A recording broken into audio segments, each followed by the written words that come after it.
Hello, everyone. My name is Dante Williams with Chamberlain University. Welcome to Mastermind Sessions. We're glad to have you join us this week. This topic is going to be Mastermind Session, Human Trafficking, Part 2. Where do we go from here? As we know, human trafficking is the modern day slavery and involves the use of force, fraud, coercion to obtain some type of labor or commercial sex act. As we learned in part one of Up for Sale, Combating Human Trafficking, we discussed the role how healthcare systems can play in combating human trafficking, as well as what we can do as people to combat this evil in our country. Today, we'll discuss more about where do we go from here. It's not enough just to be anti-human trafficking, but we have to put our actions behind our thoughts, our mind, and our words. Again, until all are free, none of us are free. Let's go ahead and join our distinguished panelists today. This individual has over 20 years of experience in marketing, strategic planning, and sales in global corporate environments, and she has a deep passion in helping others tell their story. Currently, she serves as the Senior Manager of Alumni Relations at Chamberlain University, where she connects with and helps over 80,000 alumni with professional resources where they can lead within their healthcare communities. Through her volunteer efforts, she works to shed light on issues that affect underserved communities, including those in human trafficking, human economic empowerment, political awareness, and gender equality. Please help me welcome back Ms. Aisha Barnes. Thank you for being here, Ms. Barnes. Thank you so much for having me. Our next guest is the founder and CEO of Social Butterfly Foundations, owner of the Roberts Tabb Associates LLC, and is also a human traffic gender responsive LGBTQ specialist for Cook County Juvenile Court. She has created and implemented programs that have mentored ladies and young men and has been instrumental in bringing awareness to the Juvenile Probation Department around gender responsive issues, specifically domestic human trafficking. In addition to that, she shared and developed implemented mandatory trainings to identify domestic sex trafficking victims.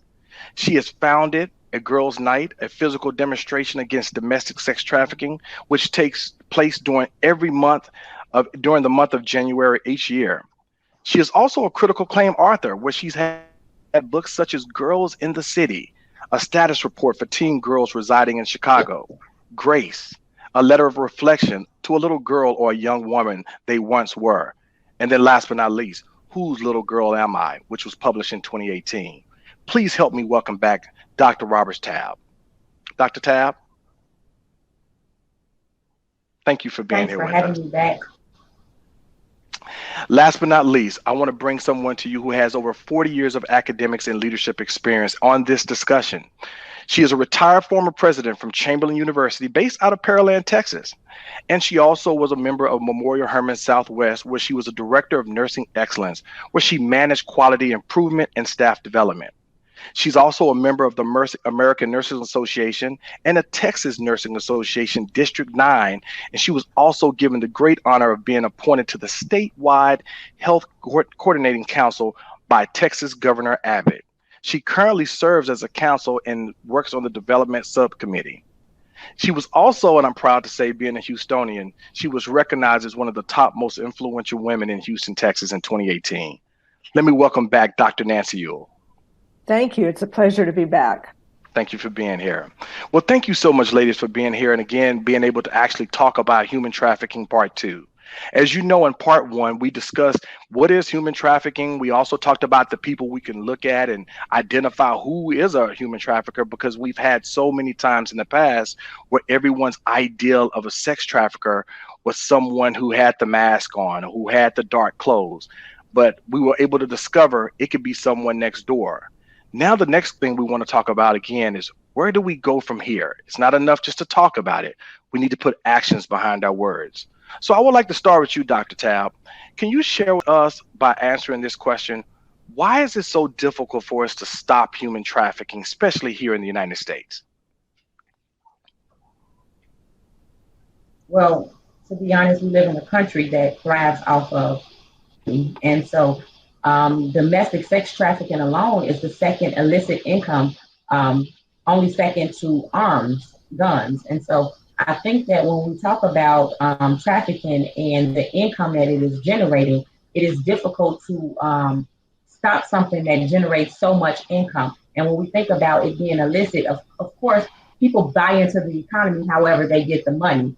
The reason I think that it is difficult to stop sex trafficking is that we know based on the last show that the majority of trafficking victims are first Black and brown young girls.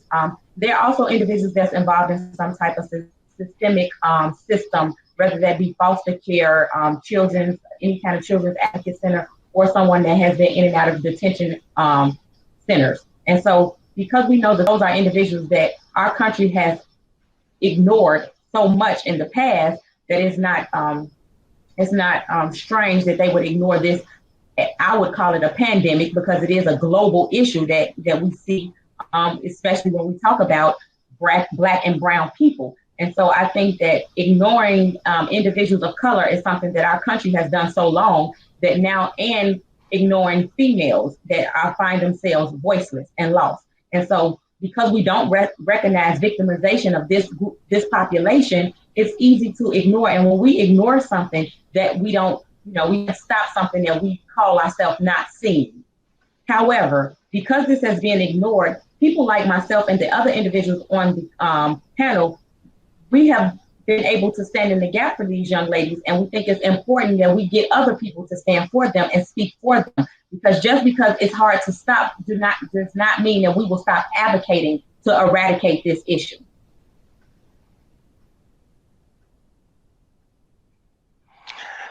Dr. Tab, I believe that we might have a IT connection, but I want to actually put that question towards Aisha as well. And thank you for sharing that with us. Aisha, can you elaborate a little bit on that? Again, we live in the United States, and Miss Dr. Tab actually talked about the money that comes with it. But why can't we stop this thing? Well, Dr. Roberts Tab, she hit it on the head. And just to build on that, it's very much a profitable business. And we know, as the old saying goes, money talks and everything else walks. Money, unfortunately, rules the world. And if we think about the profit, not just from sex trafficking and sexual exploitation, but also from labor trafficking. Think about the amount of companies that may use labor trafficking across the country. And these are United States-based companies, but do we understand what their slavery footprint is? Do they leverage these companies and use these companies to make their goods that they sell within the United States? And they make a lot of money off that. There's a high profit margin if you can get something produced and created low in an underdeveloped country and then brought here and sold high. So unfortunately, money dictates a lot of what happens here. And as she talked about, these underrepresented communities that have experienced so much inequality and have been passed over and looked behind. It's not to say, as she said, that, we can't, bring light on this issue. It's important for not just us on the panel, but for everybody watching to pay attention, to be vigilant, to know what the signs are. And I know we'll talk about that as well. But how can we do some concrete actions? But it's going to take everybody, not just a few people saying, hey, bringing light to this, because it's happening more and more. And we all have to pitch in to help solve this issue if we really want to attack it. Thank you so much, Ms. Barnes, for again bringing more detail and more light to this topic. This is much needed for our country, and Dr. Nancy Ewell, I would like to get your perspective on this as well. Can you share your thoughts on that question? Yes, I agree with our other two experts that big business is involved, organized crime's involved, so there's a lot of money that really drives the human trafficking industry. And then we also, as a community and a nation, right now are very strongly dealing with our disenfranchised groups because the victims are typically those of low socioeconomic status. They're poorly educated. There are orphans, runaways, those who are homeless, and then those who are actually being bullied, failing in school, and the LGBT community. So there's a lot of social factors contributing to victimization of many of our vulnerable populations. Wow. Again, it's so disturbing when I hear this, and we talk about economic inequality and things in the country that we live in. And thank you again for sharing your thoughts on that, Dr. Nancy Ewell. Ms. Barnes, I would like to kind of go to you for this next question. We know why it's so difficult to stop it, but how did it even become this type of an issue? How did it get to this point? Can you share that with us? Yes, for sure. I mean, we know that human trafficking is something that thrives on chaos and desperation in communities that have already been ravaged by ills of society, right? So we talked about the lack of legitimate economic opportunities, the lack of education, the lack of opportunity in general. So these communities are often more vulnerable to violence, abuse, and exploitation in the wake of everything that we have going on. And as we talked about last time, we're in the midst of a pandemic. This is a pandemic. This is truly a public health issue. So it just exacerbates all the factors that help to make this more and more of an issue. I think in the past we dealt with things like slavery in our country, and then as we move forward, we continue to have this as modern day slavery. And then one factor as well that causes this issue could be globalization. So we think of globalization as a good thing in some ways, but it's also this double-edged sword, right? So we have this transportation of illegal immigrants, and a lot of things that happen to underserved and underrepresented communities. So they create these routes that transport people. So it can be both a good and bad thing. So that's kind of how it's become such an issue. There's so many factors that contribute to it, but very much an issue that we need to pay more attention to. Thank you, Ms. Barnes, for sharing that with us. The question that I have, and I want to really go to Dr. Ewell on this, Dr. Nancy Ewell. Can you share with our viewers again, how do you even spot human trafficking? We talked about it in part one, but can you share that with our viewers again? Yes, I think as a general community, just being good members in our community. First, we educate ourselves on this topic, so we appreciate those who are watching and are involved in that today. But just looking at what's going on, we might notice that there's a home in our neighborhood where there's frequent different cars coming at night. That would indicate maybe there's some sex trafficking in that area.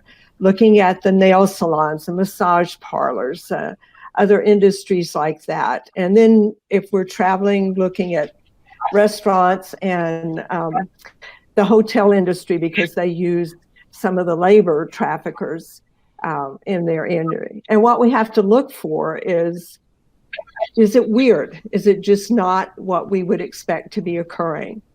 In healthcare, when we get people into the emergency room, I think I mentioned in our first group that the people who are being trafficked have been in touch with healthcare system about 9 times before it's recognized. So we need to be educated on how to recognize the behavioral and the physical symptoms as well as other things. So typically, I'm sorry. No, go ahead. I'm listening. Okay. Typically, say for physical things, we notice that the victims often come in because they have injuries or infections, often communicable diseases and sexually transmitted infections. They may have had multiple abortions, multiple sexual encounters. They're generally in poor health, both physically, their oral health may not be very good. Traffickers often use drugs to control their victims, and so they have issues with drug withdrawal if they've been in the emergency room very long.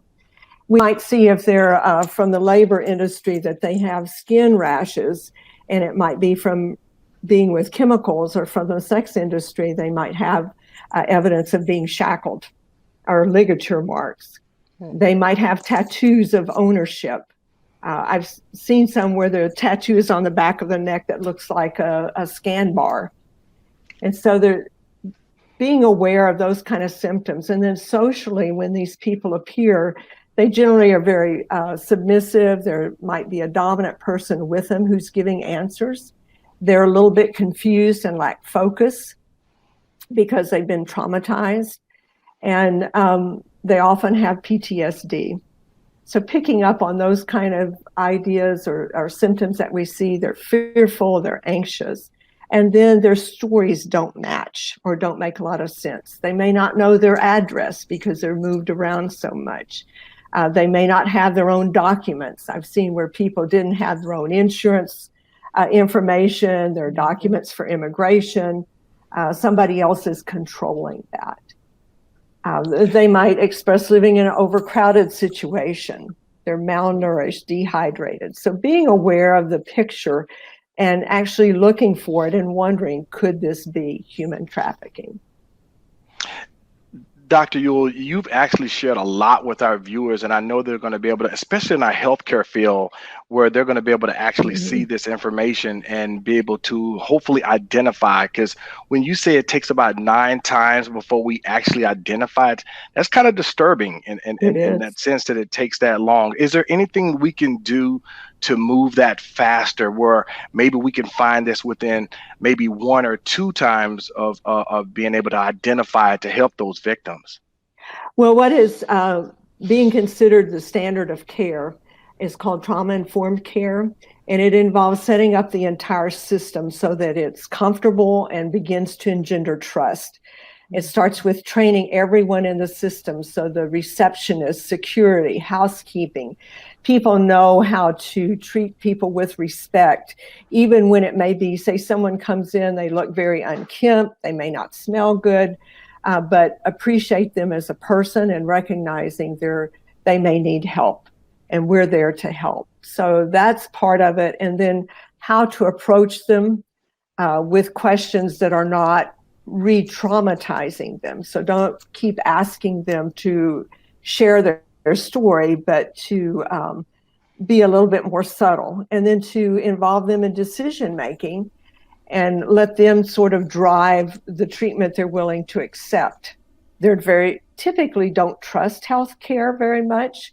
And so we have to really get in and establish that trust with them. Use the words they say so that we're showing we're listening to what they are telling us. Wow. Again, thank you for sharing that with us, Dr. Ewell. Dr. Tabb, can you actually expound on that question as well? How can we spot this in our communities? So I do want to expound on community-based street prostitution and trafficking. I think that one thing that we have to be very thoughtful about is locations. Locations, especially within inner cities where trafficking is very profound, and that would be in places near industrial areas, near 24-hour diners, areas in which you will see low police traffic, areas around viaducts, areas in which you will see a cross section between maybe a motel, a sex store, a liquor store, things where men will probably congregate a lot. Also, when we're looking, we take it for granted when we see young ladies on bus stops. Bus stops have become very synonymous in trafficking girls because no one finds that strange for a girl to be standing on a bus. She's standing on that bus and never gets on the bus. And she's constantly going in and out of cars or walking the street, going in and out of gas stations and things of that nature. Those areas, those are places that you want to, keep your mind, your eyes open and open your mind. And something may not be right in this situation. Also, young ladies who have on school uniforms are not going to school. So if it's 10 o'clock, 11 o'clock, 12 o'clock, 1 o'clock in the afternoon, and a young lady is still at the bus stop with a school uniform on, she's probably not going to school. However, the police is probably not going to stop her or question why she's at that bus stop because she's on a school uniform. And so I think that we have to grasp the fact that traffickers, once we learn their techniques and, the things that they do, then they change. So we have to keep our ears on the ground, and we have to stay very relevant, especially when we talk about street and internet-based prostitution and trafficking, because the language changes so much. The symbols change so much. They use emojis, they use code words. And so we have to become aware of what that is. I do want to expound on Dr. Ewell. You talked about tattoos and some updated things with tattoos, especially in inner areas. We see a lot of things that's dealing with loyalty and trust none, anything promoting loyalty. We see a lot of tattoos with crowns, especially those crowns that look like queen crowns, that person may be the bottom. She may be training, or she may be the person right next to the trafficker. We also see tattoos with indications around money. So any money signs or things of that nature. Also something that we've starting to see are diamonds and hearts that connect. A rough heart with a heart within it. And also things that surround ice cream. That's something that really blew my mind, because you see a tattoo with an ice cream or something on it, you're like, oh, that's so cute. But no, that means cash rules everything around me. And so that's an indication. That's not something that you would normally see, especially. And that we also have to be mindful of regions and what tattoos come from different regions. So when we see ice cream cones and things of that nature, we can associate that with Memphis or the West Coast. And so we have to be able to see when girls are coming in with things that's not synonymous to the region in which we're actually in. That girl may have been brought from somewhere else. So we have to just become aware when things change and how to get in front of that change and know what we're looking at. Dr. Tab, first of all, I want to just say thank you for sharing this. Our viewers are dying to find out how to identify and how to spot this. And a lot of our viewers would have no idea that an ice cream cone or ice cream or hearts or a dollar sign could mean something. So even myself on this call, on this panel, I've seen that and I never knew what that was. And I'm sure a lot of our viewers had no idea as well. Aisha, Ms. Barnes, would you like to speak on that as well? This is a really major point or topic right now. Would you like to elaborate a little bit more on that as well, on spotting human trafficking? Yeah, I will just add that the biggest thing that I know Dr. Ewell's pointed this out in the beginning is educating ourselves, because I've learned something from Dr. Roberts Tab myself today about the ice cream for sure. So as I mentioned before, I just think the education component is so key. And it's not just from having one or two conversations, it's truly diving in and figuring out what's going on and within your community and within your neighborhood. So it could be something that happens within your own family. I know a friend of mine, she had someone within her family that had ran away several times, and they just didn't know what the issue was. But they were like, oh, she's just a troubled teenager. And oftentimes we dismiss some things as maybe acting out or issues that they have. But no, she was truly getting ready to become a victim of sex trafficking because she had gotten in with someone who was within that industry. So I think just being vigilant and understanding and not being afraid to, if you see something, what were we taught as little kids? If you see something, say something, exactly. Whether it's to that person's parents, whether it's to their authority figure, whether it's to the police. There are so many things I think that happen, or that maybe we feel like we should say something on it, but we don't. We were like, oh, I should have said something. And that's a place where we can truly make a difference if you just make one phone call or say, did you notice that young lady? She looked out of place. She didn't have this, she didn't look in place. She looked very scared.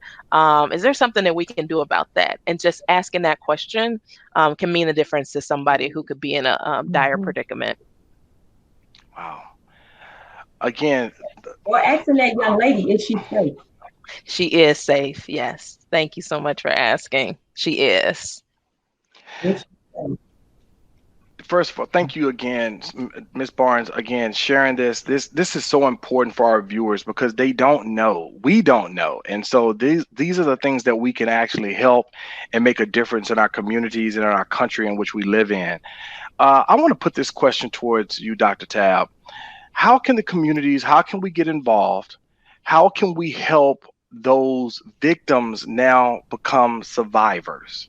They were victims, but we want to change the narrative. We want them to become survivors. So hopefully they can never go back to this again.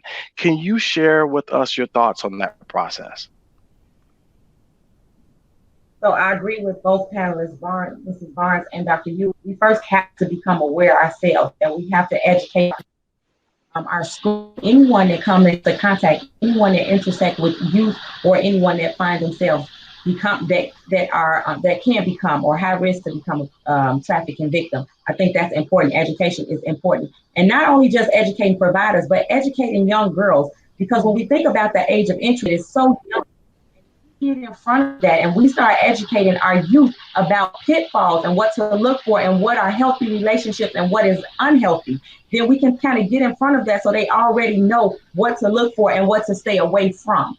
Other things I think that we must do, anyone that's listening, have children that have nieces that have or interactive community with children, we have to become aware of what's going on social media. Social media has become the main recruitment system for sex trafficking in the United States. And we are not aware of the language. We're not aware of emojis. We're not aware of code words and hidden language that's hidden behind posts or what different pictures elicit. And if we're not aware, we can't educate our children. And oftentimes, I have found that individuals find themselves becoming entrapped into these situations, not because they wanted to, but because they didn't know what they were posting and what that meant. And so we see a lot of these sexual posts that we see because it's popular, but our children don't understand that when you post things like that, it elicits a certain amount of attention that's dangerous. And so that's one thing I think that we can do. Other things that I think that we can do is Ms. Barnes, you talked about, when you see someone and are they okay? Calling someone, did you see that? But oftentimes we don't stop and say to that young lady, are you safe? Are you okay? Is it anybody that I can call? I had a young lady tell me that she had lost a group 2 days after being put on the street. And she would come and rescue her. And they kept going. And it was a church group. And I think that is what we have to stop doing. We have to stop turning a blind eye to this situation. Mm-hmm. We know, Dr. Ewell, you were correct. We know when something doesn't look right. And when it does not look right, Aisha, piggybacking off what you say, when you see something, if we're not talking to each other, we're not talking to our youth, especially those youth that's in that situation, we can slip by and say something without endangering ourselves or each other. We can walk up and give a young lady a hug and whisper in her ear that this is the hotline that you can call. We have to start becoming very vigilant because we are allowing this to take over our communities and we are allowing it to take over our children, and we're sitting back because we have become afraid. And I'm not saying this is not scary, but I think it's scarier to see 12-year-olds and 10-year-olds and 8-year-olds be passed around for profit. And so I'm not willing to do that anymore. And so I think that if we can just get everyone to be educated, become aware, and we have to dispel this fear that we cannot take back our streets and that we cannot take back our children. Our children have been lost, they've been stolen, and as people of color, we definitely have to stand in the gap, and we cannot wait on individuals to come into our community and fix things that have been broken for hundreds of years. That is so powerful, Dr. Tab, on what you just shared with the viewers, and I hope that they see the passion that you have and all of our panelists have on this topic. Dr. Ewell, I'd like to just get your thoughts on that as well. We have someone who was a victim, and now we're trying to turn them into a survivor. What can we do to make sure that they don't revert back to that lifestyle after becoming a victim to that lifestyle? Well, that's a great question, too. And I think what we have to consider is the experience of trafficking is traumatic. And so there's the traumatic impact with post-traumatic stress syndrome. And so working with them, as we do with other PTSD victims, is important. Giving respect, involving them in decision-making. And in fact, we need to do a lot of research in this area because we frankly don't know the long-term effect of trafficking on people. It's not well researched at all. Oh, wow. Yeah, so we've got a lot of work to do in this area. Ms. Barnes, would you like to elaborate on that question as well? Again, we have people who are victims. We're bringing them back. we're rescuing people. So I don't want to make it seem like we're not making some change. We have a long way to go, a long way to go. Mm-hmm. But can you share with us, once we get someone from a victim, how can we keep them in a survivor mode where they don't go back to or revert back to human trafficking or back to that evil ways?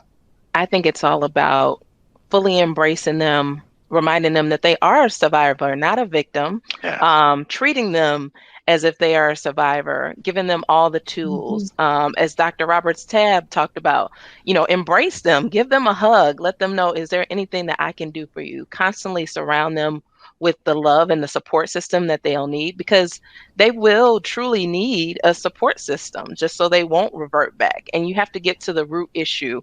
What was the issue that caused them to be a part of that situation? And are we truly addressing that? And we also have to support the families too. So once a victim leaves, the family, you're feeling guilty. Like, what did I do? What did I not do that had my kid out here, feeling like they didn't belong in our family unit, but they had more of a home on the streets? We have to support that family structure as well, because they may feel inadequacies, and we have to let them know, no, there are resources and there's support out here for both of you, just to make sure that they're not back in that situation again. So I would just say fully embrace them, love on them, as we say in the South, love on them, give them love, but also give them the resources that they need, and address the root issue to why they felt like they were a part of that situation. Wow. Thank you so much, Ms. Barnes. This question, and I think it's the $1,000,000 question. We live in our neighborhoods, we live in our little areas of our little communities, and I think that, I'm not saying for everyone, but I know that we just have our little world that we stay in. Can you share, and I'm going to put this question towards you, Dr. Tabb, why should the everyday person even care about human trafficking when it's not bothering them and their community?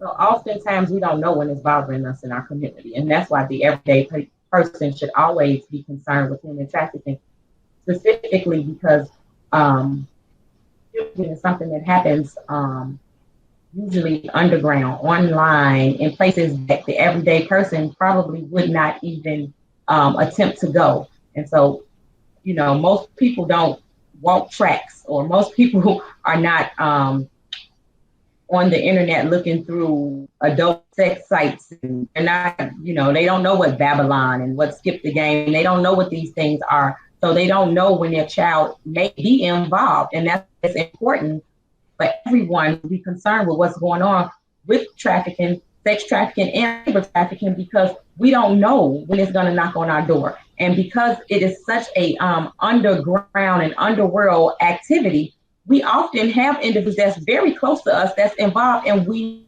don't know. Dr. Ewell said earlier, we don't recognize victimization of underserved populations. And because we don't do so, we don't think that it happens. We've seen on the news several times with pastors who are trafficking youth. And usually those individuals who are involved in being traffickers are someone that have readily access to youth, especially those of female youth, or someone that's underserved or in need. And so because we trust individuals with our children, we oftentimes do not see when abuse takes place.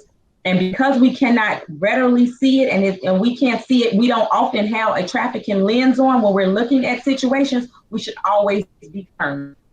We should also be concerned, because this is something that's funding. Trafficking has become something that gangs are getting involved in. Organized crime organizations have always been involved in. And as trafficking fuel funding for gangs, we see how it has affected an increase in gun violence. We see effects increase in the rates of truancy and underachieving in certain communities. It also affects impoverished areas. So areas that's already been affected by drugs and crime and gun violence is now being highly affected by trafficking. And so because we live in these communities, we have to be concerned, because there's not just this does not put a strain just on that individual family or that individual community. It puts a strain on the school system. a strain on the healthcare system. It puts a strain on the criminal justice system. And so because all of these things are things that we need to survive, every single person living in America should be concerned about human trafficking. Yes. Thank you, Dr. Tab. You can't say it any better than that. Dr. Ewell, I just want to get your thoughts on it as well, in a sense that you have a family, and most people will say, that's not going to happen to my kids. That's those people, or that's that community, or they wanted that. Can you share why should people care about this? Yes, and I agree with Dr. Roberts Tab. It's because it can happen to us. And that denial system we have is very strong. So we have to recognize that and get past it, and recognize that our children, our grandchildren are very vulnerable, and that they can be talked into it even when we think, gosh, I've got a normal family. We're wealthy. We go to school. We expect good things. We play sports. But all of those things, there's opportunities for recruiters to be getting people into the trafficking system. And also, like Dr. Tab said, the burden it has on our society with healthcare, the schools, the criminal justice system, all of that is impacted and begins to impact the whole community we live in. When our systems don't work well and fall down, then we go into a chaos situation, and then the trafficking is further generated. Wow, thank you, Dr. Nancy Ewell. Ms. Barnes, can you elaborate on that as well? Because this topic, this question needs to be heard from every one of the panelists. Can you share your thoughts on that? Dr. Ewell and Dr. Roberts Tab gave some wonderful answers. Just to build on that, yes, it happens in every community, whether you're in an inner city or a wealthy suburban community. So we just need to be vigilant. As mentioned before, we need to pay attention. We need to call out those signs that we see. And we just need to make sure that we're doing everything that we can do to know that this can affect someone within our life. I think Dr. Roberts Tab talked about, hey, it's easy to live this life where, nothing bothers me, nothing affects me, but all these systems that we talked about, whether it's healthcare, your economic system, that affects you as an everyday person. Mm-hmm. So if you have these things such as organized crime that are happening, that affects your community. So you should be concerned. You should be talking to your legislators or to the mayor about what are we doing about human trafficking in our society. I wrote my mayor a letter, like, what are we doing as far as police brutality and about human, and I live in a small village in the suburbs of Chicago, but still, I need to understand, like, what are you doing as an elected leader to make this an important issue? So if there are things that are important to us and important to our communities, we should be holding our elected officials accountable. Yeah. We should ask them what they are doing, and we should understand what our community is doing to help solve this issue. Thank you so much again, and I just want to thank you, ladies, for expounding more on that question.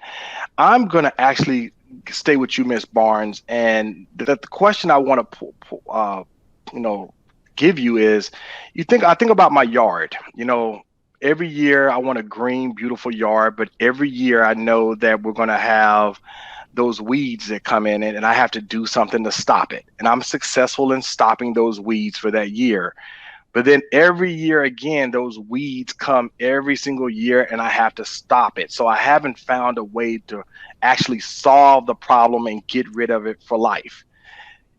When you think about human trafficking, how can we solve this problem once and for all, where human trafficking is no longer an issue? Or is it something that we're just going to have to deal with? We have to just be vigilant to make sure we can stop it. Can you elaborate a little bit on that for us? Yeah, I'm not sure there's a roundup solution, just like for your yard, that will stop human trafficking. But I do feel like there are definitely steps that we can take as a society that will help stem the issue, right? And we talked about this before earlier and throughout this conversation. Are we educating ourselves? Are we contacting our elected officials? Once we talk to families and survivors of human trafficking, are we teaching them transferable skills so they can integrate back into society? Because they may not feel a part of society anymore. Are we volunteering with organizations, whether they're faith-based or just community-based, to do what we can? I was doing some research for this, and there's an organization looking for tutors. School is starting back up, so they're looking for tutors specifically for survivors of sex trafficking. So that's something that I can volunteer for, right? Because I don't have children, but I'm able to donate my time to help tutor someone who has been through that, right? That's integrating themselves back into school. So I think there are a lot of things that we can do to help stem it. Again, I'm not sure if it's something that we'll just knock out, but it's up to all of us, as we've all said continuously throughout this conversation, to make sure that we are doing something to help stem the issue and stem the problem. We can't just sit back and let it take over our communities. And the communities, wherever you live, that's your community. So even though I don't live within the inner city, I'm doing work to make sure that what I do helps that inner city, helps this problem within the inner city. So don't feel like it's just your backyard, because we're all affected by the problem, whether we're 3 miles away or 35 miles away. Thank you so much, Ms. Barnes. Dr. Ewell, can you expound on that as well? How can we solve this? How can we volunteer to eradicate this once and for all? Well, I think, my background's healthcare. And so being in healthcare, really, healthcare industry taking this on as an issue would be helpful, because we're going to see a lot of the victims come through. And so if we can begin to educate them, as we've talked about, educating the families, offering parenting classes, how to deal, particularly with mental health issues, how to deal with rebellious youth, how to help families understand what's going on in their family structure and how to have healthy family structures, will help keep people tied to their families so that they don't feel outcast and lonely and a need to explore other relationships, so to speak, to feel like they belong. I think those would be real helpful ways. And I think I interject point, it may not solve it, but it helps those who are victims now, getting them out of it. I want to be sure we explore the national hotline for this, and you can help share this number with people who are victims. Maybe you can't write it down because it's not safe for them to have it, but it's easy to tell them that if you call 888-3737-888, that you can get help. And that there's help for those who are also immigrants and are not documented citizens, because we have laws in place that can help them get the same resources and help that other people can get. Thank you. From these situations. Dr. Nancy Ewell, can you give us that number one more time? I know our viewers will definitely want to get that number again. Yes, it's 888-3737-888. And that's a little weird because it's 888-373-788, but you can't remember that as well. Well, thank you for sharing that with us. And Dr. Tab, I'm going to give you the last word. Again, I want to solve this, and I don't know if we can. It might be something we have to battle for the rest of our lives, as far as human beings being on this earth. But what can we solve it, and what do we need to do to volunteer?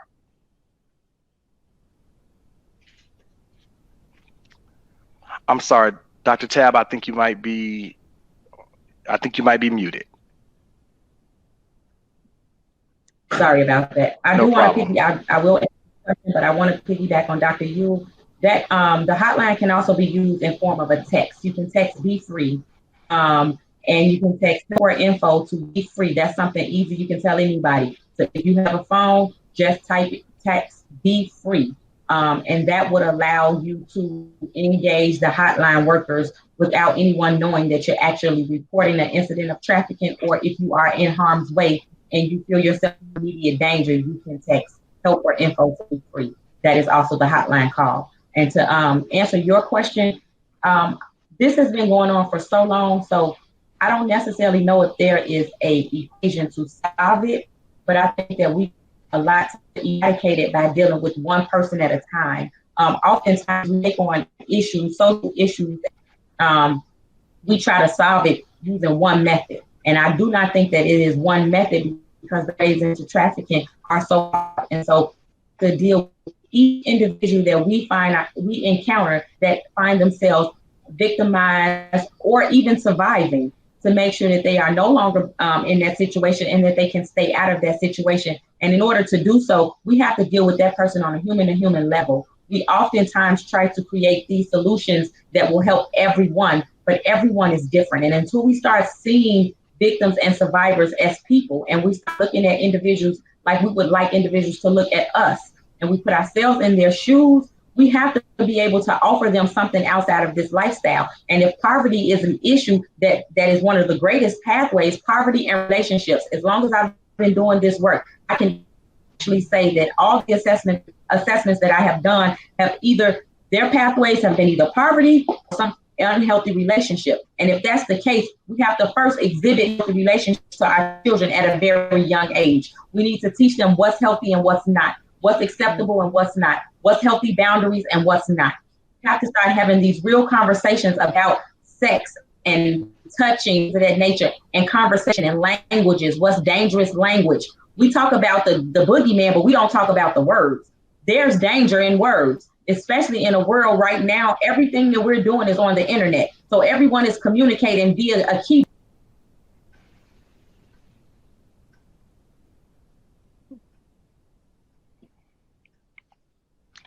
Dr. Tab, I believe we went muted.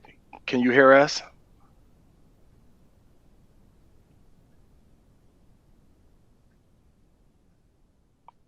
Can you guys hear me? We can, and we definitely want to hear that. Our viewers want to hear this last statement. So please recap what you said the last 5 seconds ago. So I was saying that we're living in a world where everything is done online, and we have taught our children about the boogeyman and stranger danger, but we have not taught them how words are dangerous and what to look for, what kind of unhealthy communication we see online. And so when we need to start dealing with that at a very young age and start having those conversations with our children. We also have to start teaching our children that our pathways are not always everyone else's. So when we think about schooling, where education is a must, but everyone should not be educated the same manner. When you have survivors that's coming out of a situation of trafficking, Aisha, you talked about transferable skills. We have to build on strengths. So we have individuals that's coming out of these situations that have strength in beauty industry, marketing, communication. There's jobs there, but we don't introduce those to our survivors because we don't think that they're worthy. So when I talk about dealing with people on a human to human nature, we have to start dealing with that individual. Trafficking is a hard issue. I'm sorry. Relationship is a hard issue. And so we have to start dealing with the root, as Aisha said earlier. We have to start dealing with the root of the problem. And oftentimes that root is stemmed in relationship and poverty. And so if we start attacking this problem from that level and then building up, I think we can see some real traction behind this pandemic that we're seeing, whereas trafficking is concerned. Thank you so much, Dr. Tab. There's no better way to say what you just shared with our viewers. Thank you so much, Dr. Nancy Ewell. Thank you so much, Aisha Ms. Barnes, for sharing your thoughts, your passion, your care, and your love for this topic, because it's something that's definitely affecting our communities, our countries, our families. With that being said, guys, I want to let you know we're coming to a close. This has definitely impacted me. I hope it's impacted you to see how you can make a change. And it starts actually in your families. So I would also encourage everyone, talk to your loved ones, talk to your children, talk to your little girls, not to mention your little boys as well, and really educate them. And let's start taking care of each other, because all we have is each other. Please look forward to next week's Mastermind Sessions. We'll be here at the same time at 1:00 p.m. sharing another great topic for you. Until then, take care, be safe. We love you, and goodbye. Thank you so much. Bye-bye.